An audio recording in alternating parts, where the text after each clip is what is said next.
reports. Ondo State Governor Oluwarotimi Akeredolu has charged members of the All Progressives Congress to do away with tendencies which may persuade them into taking decisions that will promote distrust and lead to a crisis, the end of which nobody may be able to predict. In a statement, the chairman of the Southern Governors Forum said now that the party executives have fixed a fee for the purchase of nomination forms for the office of president, it is expected that it will proceed to complete the process by limiting the propensities for disagreement to avoid self-inflicted crisis before the general elections. According to Governor Akeredolu, the APC leadership ensured that the principle of rotational representation guided its decision at the just concluded convention, where it agreed for the party chairmanship position to go to the north. Sequel to that, he said it is the turn of the southern part of the country to produce the president.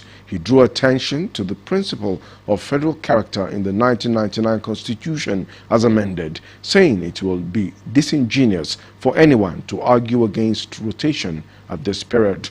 Akeredolu said leaders of the party must not keep their members guessing on the position of the leadership of the party, as this is the time to weigh in and take control of the process. The Ondo State government says it has no plan to deduct workers' salaries for any purpose. Rather, the Akeredolu administration will continue to show commitment and prioritize the welfare of the workforce. A statement by the Chief Press Secretary to the Governor of Ondo State, Richard Olatunde, discredited the opposition People's Democratic Party's allegation of planned deduction from workers' salary to fund Amotekun.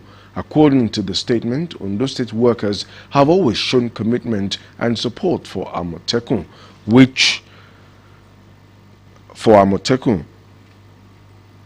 manifested in the donation of 30 motorcycles to the security network. The statement urged members of the public, especially civil servants, to disregard PDP's assertion as there are no plans to deduct workers' salary, and clearly no circular had been issued to that effect. Moving to media matters, World Press Freedom Day is an annual celebration of press freedom observed every May 3 and whose main celebration is organized by the United Nations Educational, Scientific and Cultural Organization, UNESCO.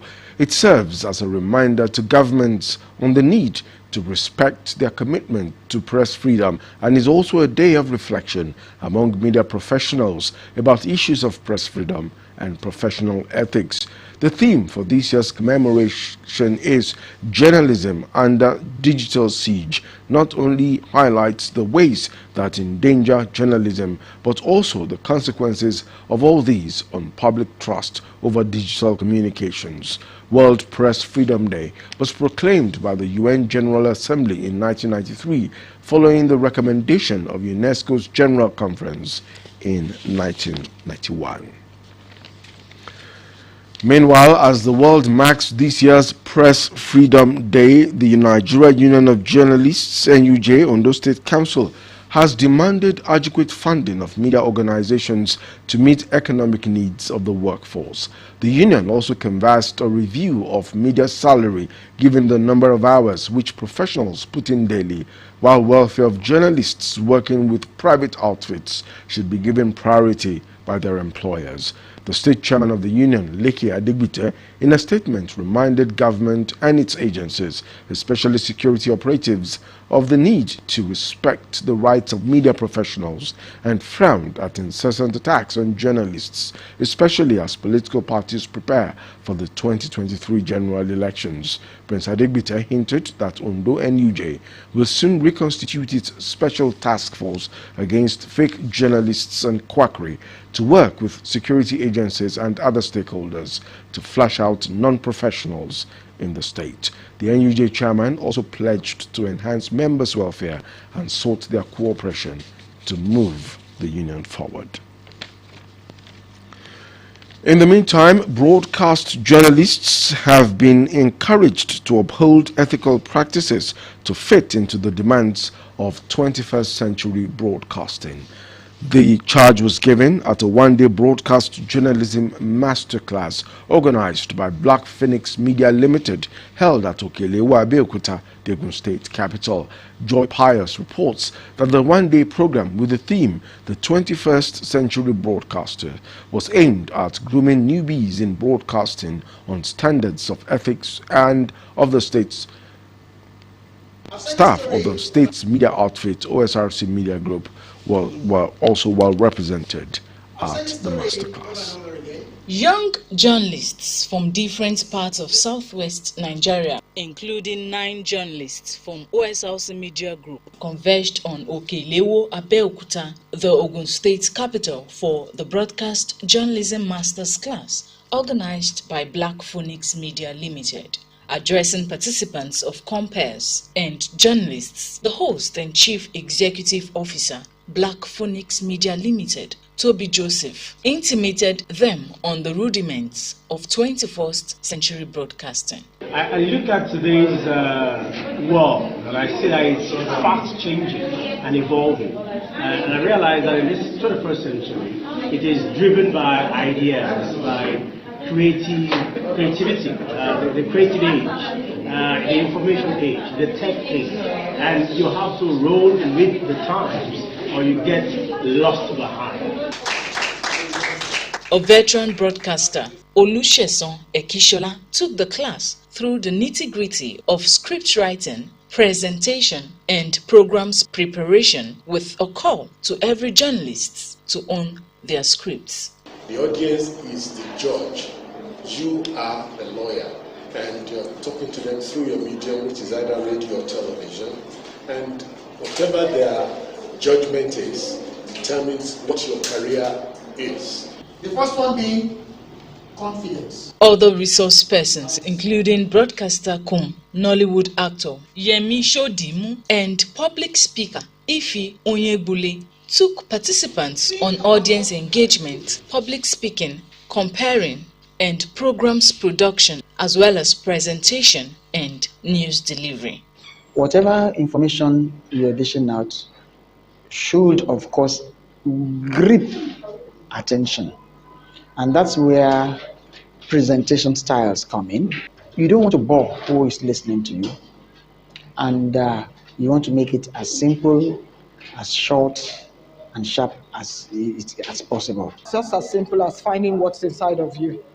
There's something always inside of every human being. You need to find it, and you need to hone that skill. It's about honing a skill. Participants commended the organizers, saying the training has broadened their knowledge on what is expected of them as 21st century broadcasters. Well, it's a beautiful program. It's a mind-blowing one. We must indeed commend the top management of the Ondo State Media Group for giving us this great opportunity. Broadcasting is very dynamic. Of course, you have to keep yourself updated with the realities of today. So what I'm taking home now is that you have to be yourself as a broadcaster. Don't try to imitate somebody, I've learned a lot today, and I'm very sure that when I try to apply them, I'll become a better public speaker and also a journalist. Awards were presented to the various speakers, while participants received certificates of completion. Joy Pius, OSRC News. The Ondo State Governor, Oluwarotimi Akeredolu, has pledged to continue empowering youths in the state. The governor, who spoke at the 11th graduation and 12th matriculation of the Center for Women and Youth Wellbeing and Advocacy in Obaile, in collaboration with Olojuola Fagbemi Foundation, said his administration is committed to ameliorating the high rate of unemployment among the youth. Bisola Aluko reports that the program is an annual initiative which empowers the youth with skills for sustainable livelihood. The report is presented from our studios. It's with delight the graduates of the Women and Youth Wellbeing and Advocacy received equipment for various skills learned and scholarship at the 11th edition Olojuola Fagbemi Foundation in Obaile, Akure. Governor Akeredolu was represented by a special advisor on entrepreneurship, Mr. Sumismant Francis, applauded the foundation's initiative aimed at training the youths to adequately equip them for self-sustenance. The foundation is the knowledge, the impact, the training that has been given to them, and I'm very, very impressed on the strategy and the implementation program by the foundation. And of course, after the training, they've been able to give these guys a kickstart to their entrepreneurial journey.